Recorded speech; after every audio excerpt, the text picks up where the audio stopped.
What's up guys, Agent here again with another PTS video, and today this is actually a fairly highly requested video. We're going to be taking a look at Werewolf DPS going into Dragonhold. So why a lot of people have been asking me to cover the Werewolf DPS is mainly because there's been a change to one of the sets that Werewolf DPS commonly use, Blood Moon. So Blood Moon right now on live increases your melee light attack damage by 40%, I believe it is, and your attack speed by 50%. But they buffed this in Dragonhold to 55% increase to your melee light attack damage. The attack speed still remains the same at 50%. I believe they also changed the way that it stacks, although I don't remember it off the top of my head whether they changed anything about the stacking. But generally speaking, the Blood Moon set did get buffed going into Dragonhold. So naturally, that begs the question whether or not this ends up being a buff overall to werewolves.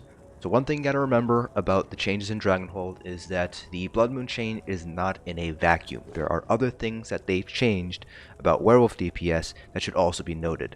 Namely the fact that all the bleeds here for werewolves, so the Werewolf Berserker bleed, your light attack bleed, now deals less bleed damage as it did in Scalebreaker, as do the Claws of Life bleed. The additional disease damage part of it no longer deals as much damage as it does in Scalebreaker. So you have 2 nerfs to overall bleeds and a buff to a staple werewolf set. What does that actually mean for actual werewolf DPS? So what I basically did was I did 2 parses. So you can see here that the first gear set that I ran, I actually used Lachesis on the front bar here, and this is just to test the base changes to Werewolf. Now the only thing I did change here compared to the build that I currently have on Scalebreaker is that I am using a battle axe, as you can see here, compared to using, I believe I used a dual wield build on the current Werewolf build that I have on my channel. And so that's the one big change that I have here, and that's mainly because two-handed is generally speaking going to be a little bit stronger, or as strong as dual wield going into Dragonhold. So by having additional sharpens, you can change up your CPs a little bit here, so that ends up being pretty useful overall. Plus, if you ever drop out of werewolf form, you're already in a good position to kind of use a two-handed build already. That's the only real thing I changed here between the Scalebreaker build and the current build that I'm running here. Then obviously I swapped this out for Blood Moon, and then I just compared DPS. So first, the actual DPS loss from the dot changes. So my Werewolf build on Scalebreaker on my YouTube channel pulls about 68.4k. Here we pulled 64.6k, if you want to round up, 64.7k. So we're taking a look at a little less than a 4k drop. So we're taking a look at about a 6% drop in DPS just from the bleed changes from a Werewolf Berserker as well as Claws of Life. That is to be expected. Now the question is, how does Blood Moon sort of bump up our DPS? Does it bump up our DPS? And the answer is, it does.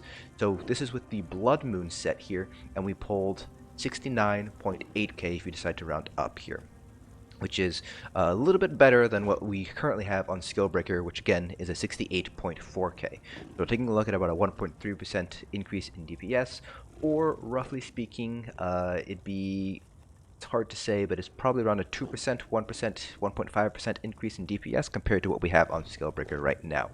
So yes, Werewolves did get a very small bump in DPS due to the changes with Blood Moon.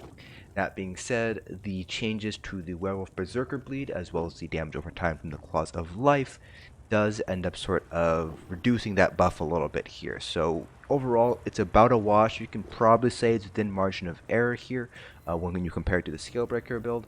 But generally speaking, Werewolves are pretty much right where they have been in Scalebreaker. So pretty decent for people who want to just get started into vet trials, but ultimately not going to be as strong as fully decked out stamina DPS builds.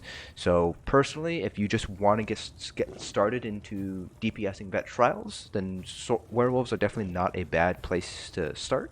But if you do want to eventually do things like DLC trials, hard mode trials, I would probably just say forgo the Werewolf and just start practicing on a stamina DPS, like a full-fledged dual wield two-hand bow stamina DPS.